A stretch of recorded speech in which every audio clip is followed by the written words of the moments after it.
I'm Kennebrew. It's the Proud Father Podcast. Let's go.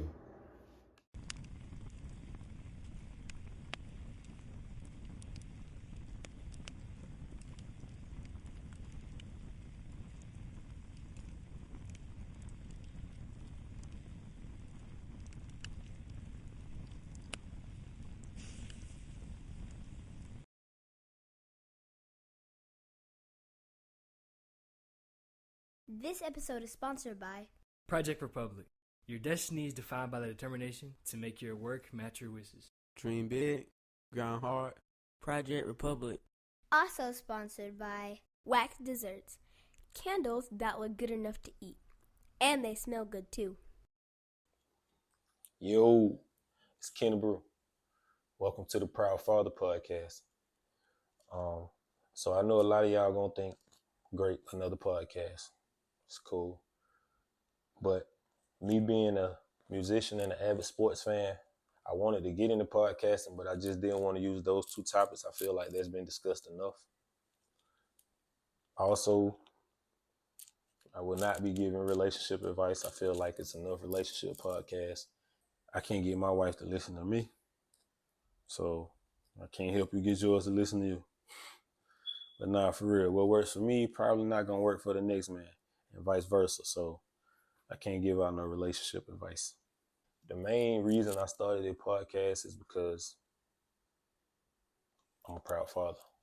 I got Proud Father tattooed on my chest, and every day, well, almost every day, throughout social media, just throughout life in general, I always see the deadbeat dad conversation. You know, I constantly see men getting bashed for being deadbeats and things like that, but I never really see the other side of like guys that take care of their kids and not so much as being applauded for it or anything like that, because, you know, I don't need to be applauded for being a good dad. It's something that I take pride in, but I just never see the congratulatory posts or, you know, anything like that. And at this point, I just feel like that's an unfair stereotype towards us. So I just want to be a part of changing that narrative that young black men don't take care of their kids, because I know myself, my brother, and so many others that actually go above and beyond to provide for their children, whether it be biological or stepchildren. So again, I just want to be a part of changing that narrative. Again, I'm Kennebrew, born and raised in Atlanta, Georgia. My father wasn't around. I grew up in a house full of addicts and alcoholics, pretty much. I'm just gonna keep it real. So my childhood was kind of tumultuous, vastly different from my children's upbringing. So, but today, I persevered, you know, proud father, 6 kids, involved in everything that they have going on. I'm pretty sure I aggravate them with how much I'm involved, but that's what you do as a father. I feel like I'm a great father. I mean, I take pride in being a father. It's something that I always wanted to do ever since basically a teen. I wanted to be a dad because I just knew that no matter what life threw at me, I wasn't gonna let it stop me from taking care of my kids or being there for my kids. As far as being a father, I've been learning on the fly for 16 years. My first child was born 16 years ago. I've been learning on the fly for 16 years. Like I said, I wanted to be a father, but I really had no clue what it entailed. When I had my first son, the main thing that was on my mind was, oh, my kid gonna be fresh and my kid gonna get all the hoes. That's not what it's all about, clearly. But that's the only thing that was on my mind. Not the only thing, but, you know, the main thing, like, you know, just thinking about how my kid gonna grow up and, you know, stuff like that. But it's way more to it than that. I don't want to hold y'all too long today, so The main thing that I really want to talk about today is like I just want to know what happened to our village in our community specifically.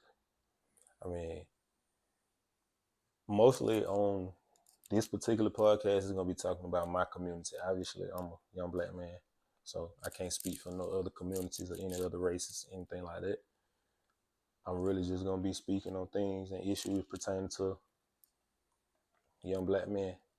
So, that being said, I just really want to understand what happened to our village. I mean, I can remember so many times my grandmother or my aunts or uncles would talk about their childhood and the fact that if they were doing something that they had no business doing, they could be corrected by others and then taken to their parents. But today, it's like, nah, that's not happening. I mean, even in my childhood, I had a few neighbors that could correct me and take me to my grandma. But today, it's not really like that. It's like nobody wants you to say anything to their kids, and everybody think their kid perfect. Not saying everybody kid bad, but you know, I personally don't think it's wrong with just speaking up when you see a kid doing something wrong. Just trying to navigate them the right way. But I want to know what happened to the village. Like it's kind of like every man for himself, or like nobody cares about the children that's not in their household, and I don't really like that. I can remember one incident specifically where a little kid was kind of getting disrespectful with some adults at the park, and the kid called his dad, and dad came to the park pretty much ready to fight, and who knows what else. But that just could have went left quickly just because his kid was being disrespectful, and he didn't want anybody to correct his kid.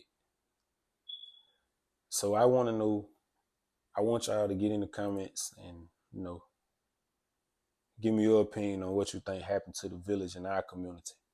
So with that being said, I'm gonna get up out of here. I just need y'all to like and subscribe, comment, share, all that good stuff. But before I go, I do want to say, and I'm speaking to young black men specifically, you are not crazy. There is nothing wrong with you. Therapy is okay. It is okay for you to go to therapy. Don't let nobody belittle you or shame you. There is nothing wrong with therapy. Peace.